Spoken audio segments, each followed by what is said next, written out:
yung ang dami mo nang sinabi tapos pag-upload mo, pag-click mo ng check nawala lahat ng sinabi mo. So, this is part 2 ng sinabi ko tungkol sa creator na to, but I'll try na same pa rin yung message na maibibigay ko sa inyo lahat. Naalala niyo yung post ko na hindi lahat ng creator dito sa TikTok na-appreciate ko. Well, here it is. This is Anti-Creator Part 2. So, una sa lahat, ayoko din talaga yung term na creator kasi isa lang naman yung creator natin, si God.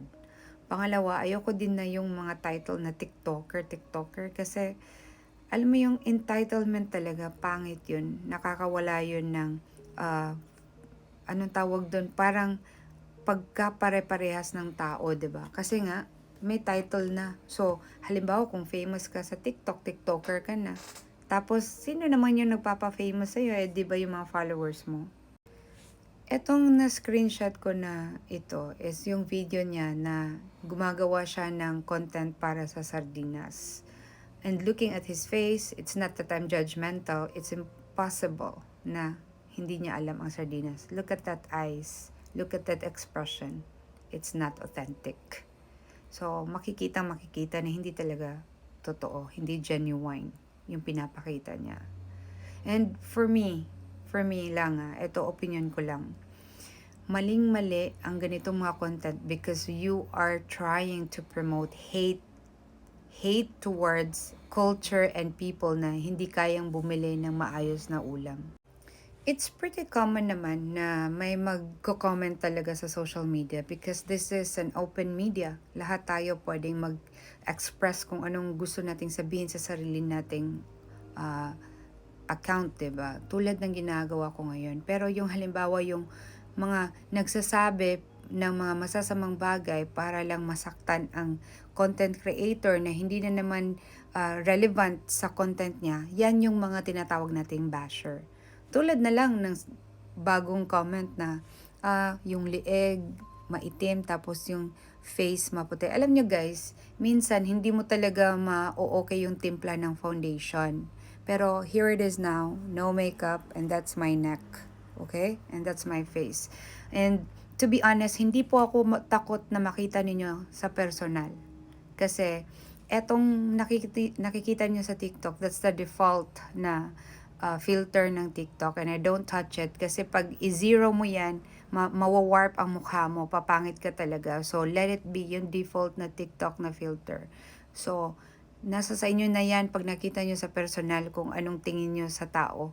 'Di ba? Lalo na kung hindi mo ma-recognize yung mukha niya sa TikTok at saka sa personal, yan yung dapat i-question natin, 'di ba?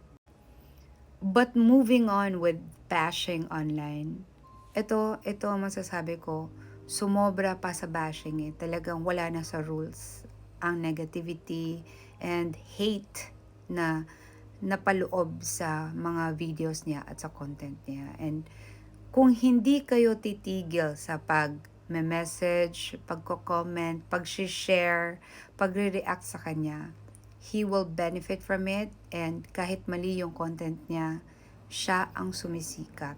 Alam niyo yun. And who made it happen? Kayo. So what should you do? Pag nakita mo yung video niya, ito yung step, i-report. Pagkatapos mong i-report, i-block. Yan. Para hindi na siya pamarisan ng iba pang mga content creator. And for once, it's 2024. Can we promote good creators? Can we promote good contents? Huwag na tayong maging mediocre pa. Ano ba yung mediocre? Nung napakababa ng mentalidad ng Pilipino. Kasi kahit ilang Duterte pa ang dumaan sa bansa natin, kung napakababa ng pag-iisip natin, mentalidad natin, at yung gusto natin tulad ng ganitong mga content, walang mangyayari sa Pilipinas. Forever tayong talagang kakha-tuka. Pero to be fair, para sa kaalaman ng lahat, ang canned goods talaga ay talagang hazardous sa health nating lahat. Kaya lang, ang problema sa atin, yung pinopromote sa atin, lalong-lalo na yung nakikita nyo sa advertisement, healthy, nutritious ang canned goods. But to be honest, no. Masamang-masama po ang canned goods sa kalusugan ng isang tao. like yung lugaw nila, tapos kailangan nila yung ganitong mga canned goods na may ganitong taste kasi bagay talaga sa lugaw. So, merong binabagayan kasi dito ang gusto nila is fresh talaga from the market. Hindi nga frozen eh. Ang gusto nila talagang preskong-presko talaga. Kasi napaka-metikuloso ng mga Taiwanese with regards to health. While sa Pilipinas, pinapromote ang mga canned goods na healthy. 'Di ba? Kaya kung ginawa niya 'to at sinabi niya, "Ay, joke lang. Ang gusto ko talaga eh, you guys will hate canned goods." At least may matututunan pa yung tao, no? Pero wala talaga eh. Puro lang mga ganito, negativity, which is not good for him and for you. So, stop following creators like these people na sinasabi ko sa inyo. Dalawa na. May kasunod pa kasi iilan sila yan.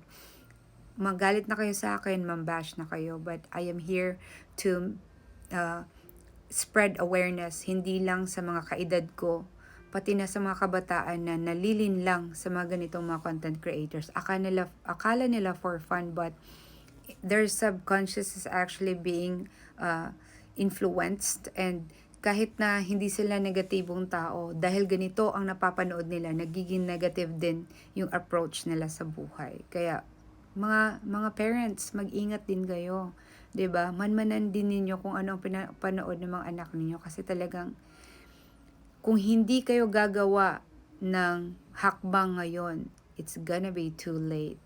Alam niyo naman ng mga kabataan ngayon, talagang pampered na yung karamihan and hindi na nga halos marunong sumubok sa buhay. Tapos ganitong mga content creators pa yung nakikita nila. Too much negativity. Parang buhay pa pero patay na, 'di ba?